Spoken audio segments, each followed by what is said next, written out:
Secret in Washington, Pence for president. Republicans are growing weary of Trump's dramatics. In hushed tones all over Washington, "That's okay, we've got Pence," is said more frequently with each passing day. Comparisons are being made between Mike Pence and Gerald Ford. Like Richard Nixon, Donald Trump has created drama and scandals since becoming president. Douglas Brinkley, a presidential historian at Rice University, stated Pence is much like Ford in temperament and personality. He doesn't have that acerbic side that Nixon and Trump had. Pence hasn't made enemies, doesn't say anything offensive, and is the one thing in this whole situation that is calming Republican nerves. Scandals are piling up on Trump, raising the possibility of President Pence. With a special prosecutor just being named, Republicans are hinting that an impeachment might not be so far-fetched. If what the New York Times reported is true, Pence is probably rehearsing, a House Republican who preferred to remain anonymous said Wednesday. It's just like Nixon. From the standpoint that it's never the underlying issue, it is always the cover-up. Eric Erickson, a strong never-Trumper, who had agreed to give the president an opportunity to prove him wrong, stated that it is time for Republicans to give up on Trump because they have no need for him with Mike Pence in the wings. Wanting Pence for president is not a new concept for conservatives, being the worst-kept secret at Washington. Pence has all of the qualities needed for the position, including that he is already familiar with the legislative process from his years in the House. When Pence joined the Trump campaign, he made it very clear that he was not trying to be president. He keeps a low profile and has shot down talk of that possibility all along. However, it was reported Wednesday that a new leadership political action committee, the Great America Committee, was formed by Pence in order to merge the Republican National Committee and his political operation.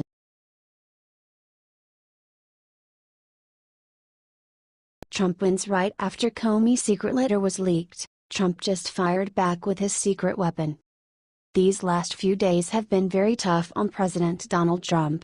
The media has been working overtime to try and spin a nothing into something and get him impeached.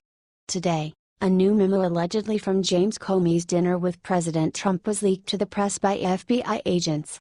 According to the memo, Trump asked former Director Comey to drop the investigation into Michael Flynn and Russia. In theory, this could be a smoking gun to impeach Trump on obstruction of justice. If it were the truth, Donald Trump decided to set the record straight by releasing his own official statement. The president has the utmost respect for our law enforcement agencies and all investigations. This is not a truthful or accurate portrayal of the conversation between the president and Mr. Comey. That's right. Trump's secret weapon is the truth.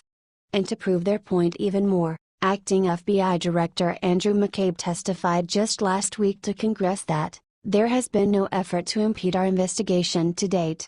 The sad part here is that the New York Times, who concocted these allegations, admitted that they never actually saw the memo that they were writing about.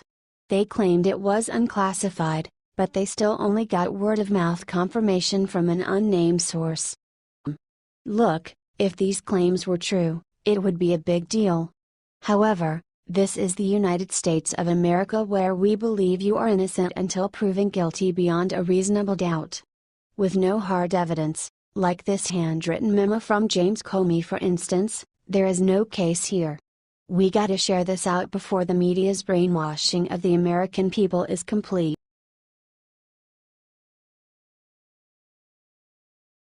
Watch. Jesse Watters just cleared Trump's name with one sentence. Liberals are furious.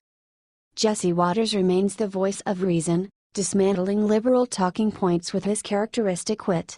On a recent edition of the Fox News Roundtable discussion show The Five, Jesse Watters humiliated the Democrats by saying the only thing Trump has obstructed is Hillary moving into the White House. Additionally, in the short segment, Watters explains in more detail why the recent impeachment narrative is fake news. The liberal media has worked themselves into a fervor after the New York Times reported on the details of the mysterious journal of the former FBI director known as the Comey Memo. The Comey memos are the personal ledger of James Comey. After meeting with President Trump, Comey would record the details of the meetings in his ledger to later share with his colleagues. According to the New York Times, and other liberal rags following in their footsteps. One meeting between Comey and the president in February ended with President Trump obstructing justice by asking Comey not to investigate General Michael Flynn. However, the details of the documents have not been confirmed.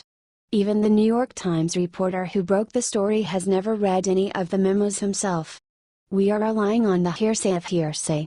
Even if the New York Times report is true, and, let's face it, the New York Times has done nothing lately to earn our trust, it would not amount to a crime. The president did not threaten James Comey. Even Comey admitted no crime was committed when he testified before the Senate on May 8, the day before he was fired. However, Jesse Waters did uncover the real reason why President Trump is being targeted by the media: he beat Hillary Clinton. It was obvious to all observers that the media was in bed with the Clinton campaign, and many so-called reporters broke out in tears on election night as their chosen candidate was obliterated in the Electoral College. The media hates President Trump because he humiliated them and revealed them as the frauds that they are. The media attempted to flex their muscle to win Hillary the election in 2016. They attempted to use their influence to defeat Donald Trump. They only succeeded in proving their irrelevance.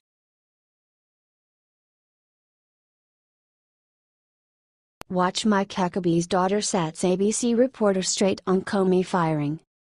During Thursday's White House media briefing, Deputy Press Secretary Sarah Huckabee Sanders sparred with ABC White House correspondent Jonathan Karl over the timing of when President Trump decided to fire James Comey as FBI director, and his conduct in doing so. Sanders calmly parried each of Karl's attempted gotcha questions.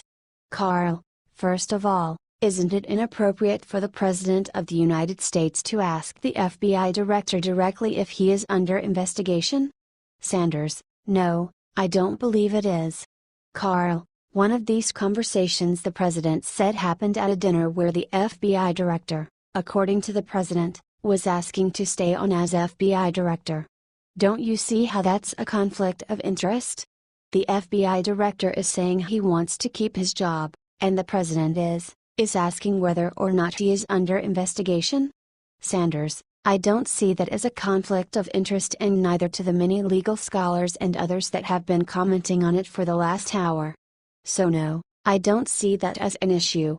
Karl: but, Sarah, the other thing I want to ask you about is I asked you directly yesterday. Sanders: we're bumping up to 3, I think now. Karl: this is a different subject, related to Comey. I asked you directly yesterday if the president had already decided to fire James Comey when he met with the Deputy Attorney General and Attorney General. And you said number. Also, the Vice President of the United States said directly that the president acted to take the recommendation of the Deputy Attorney General to remove the FBI director. Sean Spicer said directly it was all him, meaning the Deputy Attorney General. Now we learn from the president directly that he had already decided to fire James Comey.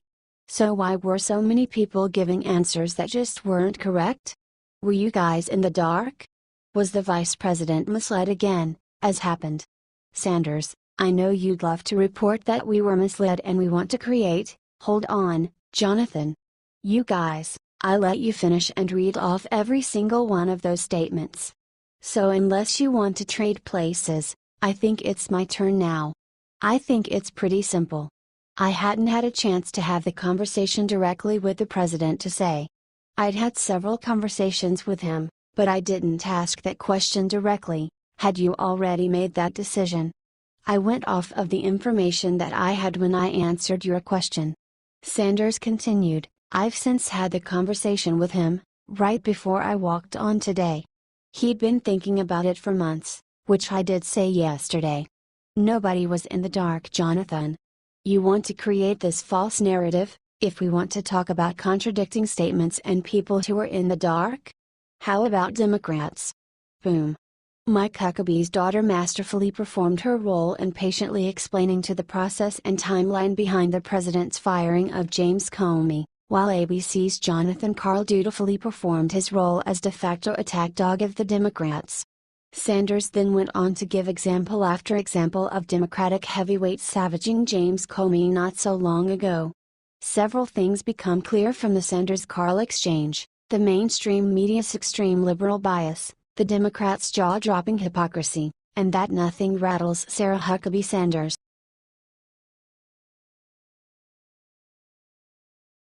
Watch Trump sees son of fallen officer, quickly reaches under podium. The mainstream media hates to see Donald Trump's upstanding moral behavior. They cannot tolerate his kindness.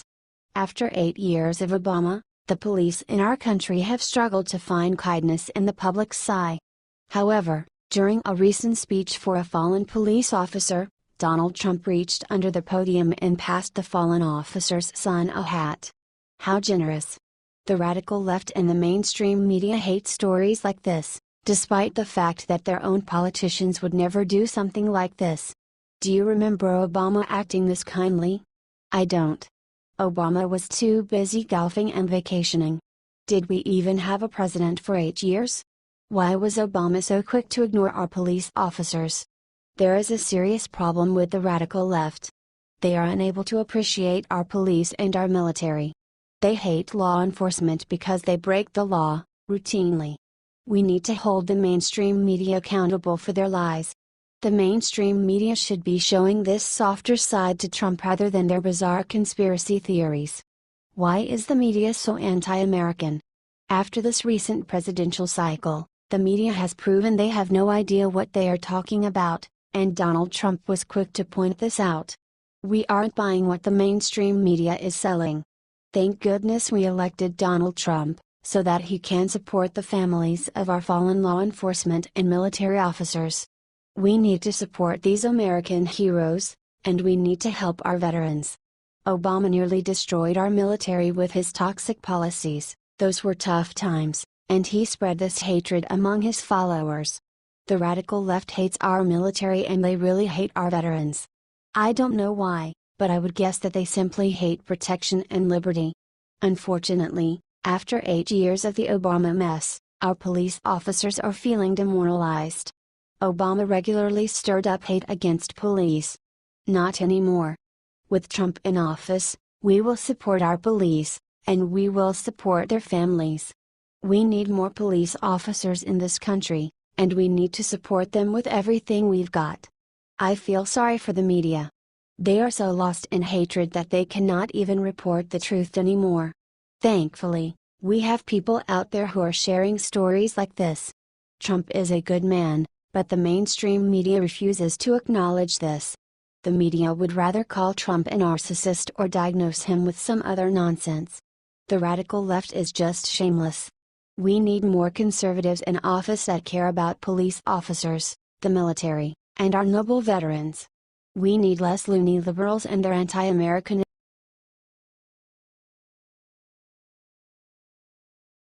With only 8 words, Trump gave the Coast Guard the gift of a lifetime just minutes ago. The minute Trump said these 8-word yell, the Coast Guard immediately erupted. Trump fights back. President Trump bites back. He is not going to go down without a fight.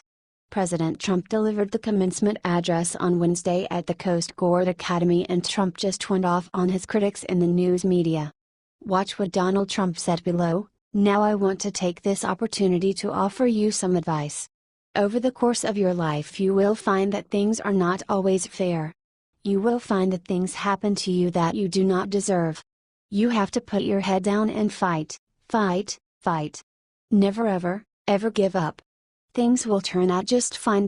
Look at the way I have been treated lately. No politician in history has been treated worse or more unfairly. You can't let them get you down. You can't let the critics and naysayers get in the way of your dreams. Hence Trump added insult to injury. I was not elected to please the Washington media. I was elected to please you, the forgotten man.